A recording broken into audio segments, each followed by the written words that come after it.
So ayan mga idol, dito po tayo sa farm ng Sipa Integrated Farmers, ano po, sa Barangay Cabatuan. Mag full harvest po sila, ayan po. Meron sa likod na nakatayo.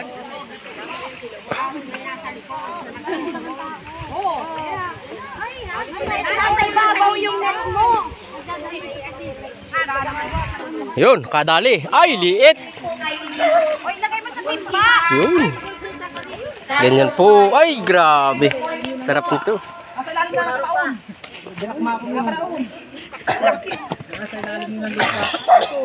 Ihi.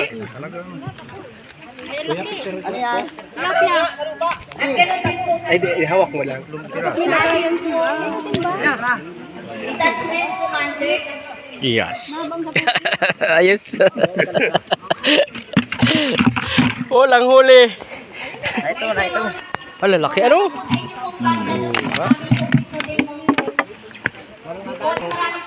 Nakikialam ka naman kagawad ng di sa iyo.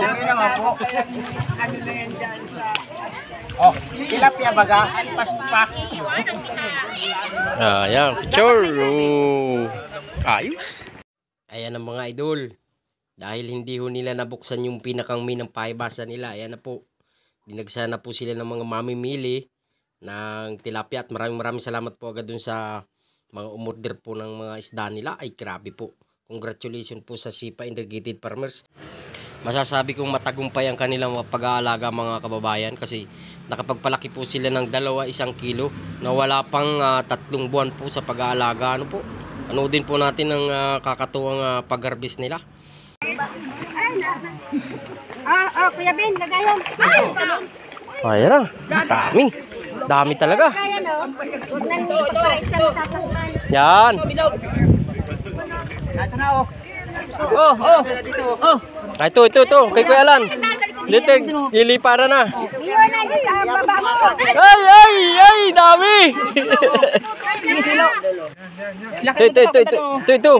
Yun. Ito, paniwala ako dito. Oh. Ito, pag ganun. Pag ganyan, oh. Ayan. Ilapog mo sa tano. Sakit sa lupa. Oo. Yan. Tapon na doon. Nakabaraon sa putik. Ano Kuya Alan? Nakabaraon. Nahin dyan oh. Naglalapasan. Ay, dami oh. Ayan na. Labas na sa may ay, narin pa. Sige, papunta doon oh. Nambubugti. Nambubugti daw. Ayan na po. Lalaki talaga oh. Grabe. Malalaki na iwan. Ito na mga idol ang malupit dito oh. Ano Kuya? Sige. Di ba? Nabitin man po yung tilapia namin sa may mga order dyan. Hayaan nyo po susunod. Ito po sila po bahala dyan oh. Pagraramihin namin yan. Tuloy-tuloy po ang development ng tilapia sa Cabatuan. Yun. May malaki, may maliit. May puti, may maitim. Manawa kayo sa gantong pulutan. Yan. Nagawa, nadali hindi ka pa may yata natagay. Parang po